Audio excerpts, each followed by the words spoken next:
Assalamualaikum warahmatullahi wabarakatuh. Saya Irma, saya guru bidang studi fisika di SMA Islam An-Nizam Medan. Selamat pagi anak-anak. Hari ini kita akan belajar video pembelajaran fisika. Jadi kita harus punya statement fisika itu mudah. Minggu lalu kita udah bahas tentang spektrum gelombang untuk bagian 3 gelombang yang udah kita bahas ya. Nah, minggu ini untuk hari ini kita akan lanjut tentang spektrum gelombang. Jadi kemarin kita udah bahas 3. Nah, dalam game, spektrum game itu kan ada 7 gelombang yang terbagi ya. Maka berarti hari ini kita akan membahas 4 gelombang berikutnya. Nah, minggu lalu kita udah bahas tentang gelombang radio, gelombang mikro, dan yang terakhir adalah gelombang untuk sinar inframerah. Jadi untuk hari ini kita akan membahas 4 gelombang berikutnya, yaitu yang pertama gelombang pada sinar tampak atau cahaya, kemudian kita akan bahas sinar ultraviolet, lalu kita akan bahas sinar X atau ronsen, dan yang terakhir kita akan bahas mengenai sinar gamma. Jadi 4 gelombang yang akan kita bahas, yang pertama adalah sinar tampak atau cahaya. Nah, sinar tampak atau cahaya ini biasanya dalam bahasa Inggris atau dalam fisika sains itu disebut dengan visible light. Nah, sinar tampak atau cahaya ini adalah gelombang elektromagnetik yang dapat dilihat mata manusia berupa warna. Jadi, artinya dari ketiga gelombang yang kita bahas minggu lalu atau pertemuan sebelumnya, berarti mulai dari gelombang radio, gelombang mikro, dan sinar inframerah itu tidak dapat dilihat oleh mata. Tapi jadi dari ketujuh gelombang yang akan kita bahas ini ataupun spektrum gelombang ini hanya cahaya tampak ataupun sinar tampak saja yang dapat dilihat oleh mata.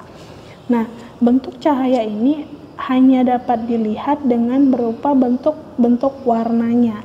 Perbedaan warna pada sinar tampak ini terjadi akibat perbedaan panjang gelombang dan frekuensi dari cahaya tersebut. Nah, warna benda muncul karena benda menyerap dan memantulkan radiasi gelombang cahaya tampak. Jadi bisa dilihat ya di sini. Jadi yang paling kecil untuk panjang gelombangnya itu adalah ultraviolet, dan yang paling terbesar adalah inframerah.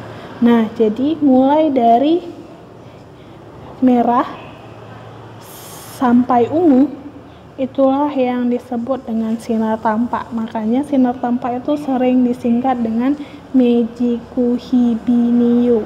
Nah, Me itu adalah merah, J-nya itu jingga, Meiji, Ku-nya kuning, Hi-nya hijau, B-nya biru, Ni-nya nila, U-nya ungu. Nah, itulah untuk jenis sinar tampak. Jadi bisa kita lihat ya bentuk tabelnya. Nah, jadi di situ dapat kalian lihat merah memiliki panjang gelombang yang paling besar ataupun paling kecil ya. Nah, kenapa dibilang paling kecil? Karena ingat satuannya adalah nanometer. Jika satuannya nanometer berarti 10 pangkat min 9. Artinya merah itu memiliki panjang gelombang yang paling kecil, sedangkan ungu memiliki panjang gelombang yang paling besar. Kemudian untuk sinar tampak ini, gitu kan. Jadi pada sinar tampak ini spektrum warna cahaya itu berasal dari satu warna, yaitu hanya warna putih awalnya sebenarnya. Namun akibat dari pantulan gitu kan, jadi warna itu kan warna benda yang muncul karena benda menyerap dan memantulkan radiasi. Nah, jadi warna dasar dari cahaya tampak itu sebenarnya adalah warna putih. Tapi akibat dari pantulan radiasi maka mengakibatkan perbedaan warna. Nah, benda yang berwarna hitam itu terjadi karena semua spektrum warna diserap. Kemudian jika bendanya berwarna putih, nah kalau putih itu disebut dengan polikromatik. Terjadi karena semua spektrum warna dipantulkan. Dan yang terakhir, yang warna untuk Meiji Kuhibiniu ya. Jadi maksud dari benda berwarna selain hitam dan putih itu berarti yang Meiji Kuhibiniu tadi. Itu termasuk dalam kategori monokromatik yang terjadi karena semua spektrum warna diserap kecuali warna benda itu sendiri, yang artinya warna hitam dan warna putih. Itulah yang berhubungan dengan yang namanya cahaya tampak. Kita lanjut, gelombang yang berikutnya itu adalah sinar ultraviolet atau ultraviolet ray. Nah, sinar ultraviolet adalah gelombang elektromagnetik yang memiliki panjang gelombang yang lebih pendek dari cahaya ungu dan dihasilkan atom dan molekul dalam loncatan listrik. Nah, sinar ultraviolet ini bersumber utama dari matahari yang merupakan hasil dari loncatan listrik di permukaannya. Sinar ultraviolet yang sampai ke bumi itu biasanya diserap oleh lapisan ionosfer yang merupakan ozon. Kita akan lanjut bahas macam-macam sinar ultraviolet ya.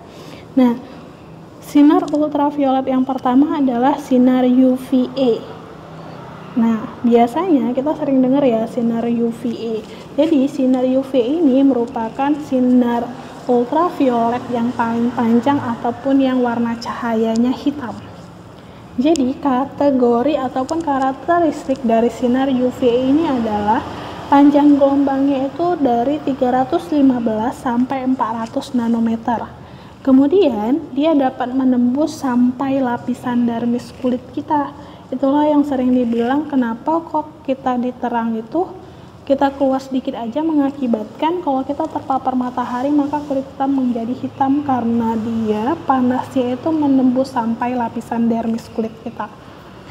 Yang selanjutnya dari sinar UVA ini adalah dapat menembus kaca. Akibatnya nanti itu adalah yang disebut dengan pemanasan global warming ya. Nah, yang terakhir dia meliputi 95% radiasi di bumi. Itulah kategori dari sinar UVA. Nah, yang kedua kita akan bahas mengenai sinar UVB. Nah, sinar UVB ini adalah termasuk kategori sinar UV atau ultraviolet yang menengah. Jadi, kategori dari sinar UVB ini memiliki panjang gelombang 280 sampai 315 nanometer. Kemudian dia dapat menembus sampai lapisan epidermis kulit saja. Lalu dia tidak dapat menembus kaca dan dia bermanfaat untuk sintesis vitamin D dalam skala kecil dan dia juga termasuk pemicu kanker dan sintesis radikal bebas tubuh dalam skala besar. Nah, itulah untuk kategori sinar UVB.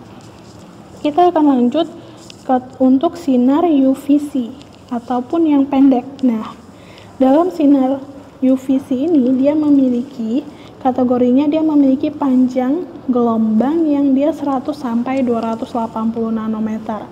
Dan sinar UVC ini penyebab kerusakan terbesar di muka bumi.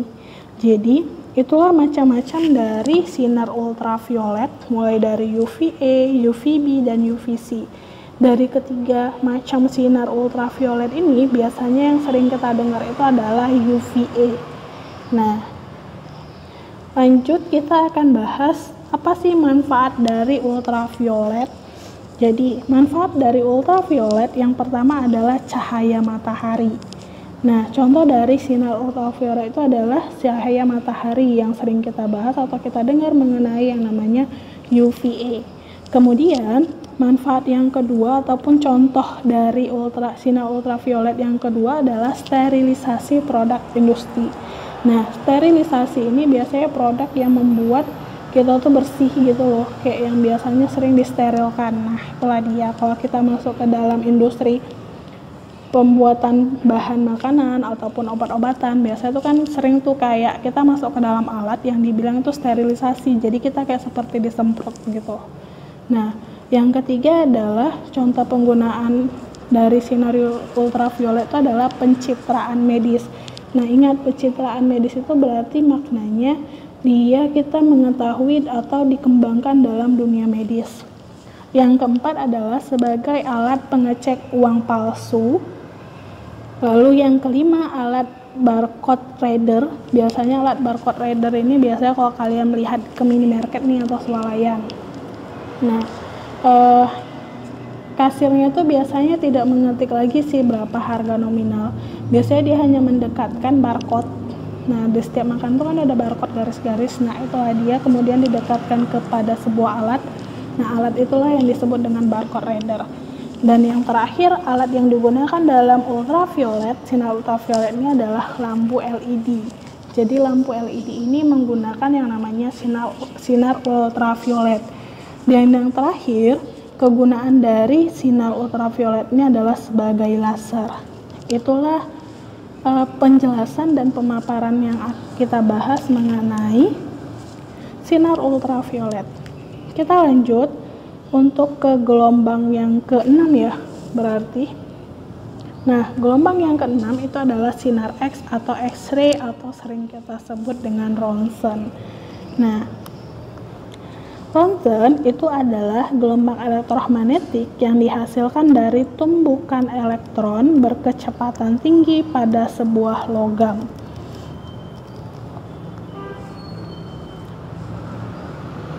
Nah, sinar X memiliki daya tembus kuat karena panjang gelombangnya yang pendek. Jadi, kalian bisa lihat ya di sini contoh kegunaan dari sinar X. Situ ada gambar ya. Itu termasuk contoh gambar hasil ronsen ya biasanya. Kan kalau kita misalkan mau ronsen tulang nih. Nah, itu kan hasilnya biasanya. Jadi, kita akan bahas satu persatu contoh kegunaan dari sinar X. Yang pertama, sebagai pencitraan medis 3 dimensi. Jadi artinya kita bisa melihat organ dalam tubuh kita melalui yang namanya sinar X. Kemudian pencitraan tulang dan rangka manusia. Ketiga, mamografi. Yang keempat, CT scan, compute tomografi. Kelima, terapi radiasi. Keenam, pengamanan bandar udara. Yang ketujuh, analisis struktur bahan. Nah, itulah kegunaan dari sinar X. Kita lanjut untuk gelombang ataupun spektrum gelombang elektromagnetik yang terakhir ya, yaitu adalah sinar gamma. Sinar gamma adalah gelombang elektromagnetik dengan panjang gelombang terpendek dan frekuensi tertinggi dan memiliki daya tembus yang paling kuat. Sinar gamma dihasilkan oleh yang namanya pertama, inti atom radioaktif yang meluruh, kemudian interaksi atmosfer dengan sinar kosmik, dan yang ketiga adalah petir. Sinar gamma yang terpapar tubuh manusia dapat menyebabkan kerusakan DNA sel dan kematian sel. Jadi sinar gamma ini sangat berpengaruh ya. Jadi makanya kalau kenapa kita meronsen itu beberapa sel DNA kita, ingat ya, kalau kita bahas biologi, dalam tubuh kita tuh memiliki sel DNA yang sangat banyak. Nah, saat kita melakukan ronsen, itu kan dia, atau kita misalkan menggunakan biasanya untuk melakukan yang namanya, kalau ronsen kan dia untuk sinar X. Nah, sinar gamma itu di atasnya lagi. Biasanya itu dia kalau misalkan kemo. Nah, jadi saat kita kemo sebenarnya dia bukan hanya membasmi untuk bakteri ataupun virusnya aja dari kanker, itu sel kanker, tapi dia juga langsung membunuh atau merusakkan sel DNA pada tubuh kita. Makanya kenapa setiap orang yang sudah mengalami kemoterapi itu biasanya mengalami penurunan fisik yang sangat drastis, ataupun dia bisa kita bilang daya imunnya sangat rendah. Kenapa? Karena saat dia melakukan kemoterapi itu ada kerusakan DNA sel dalam tubuhnya, dan bahkan selnya itu mengakibatkan kerusakan fatal yang sehingga sel itu tidak dapat berfungsi lagi. Itu akibat dari yang namanya kemo ya, bukan ronsen. Nah, kalau dalam sinar X itu kan dia yang sering kita sebut dengan ronsen, sedangkan kalau pada sinar gamma itu biasanya kalau kita sebut sering dengar itu adalah pada kemoterapi. Jadi contoh kegunaan sinar gamma tadi udah Ibu sebutin ya, jadi pencitraan medis. Nah, kalau maksudnya berarti dia digunakan dalam dunia medis. Contohnya itu adalah alat kemo. Kemudian yang kedua, sterilisasi makanan dan minuman kalengan itu biasanya digunakan dalam MUI ya.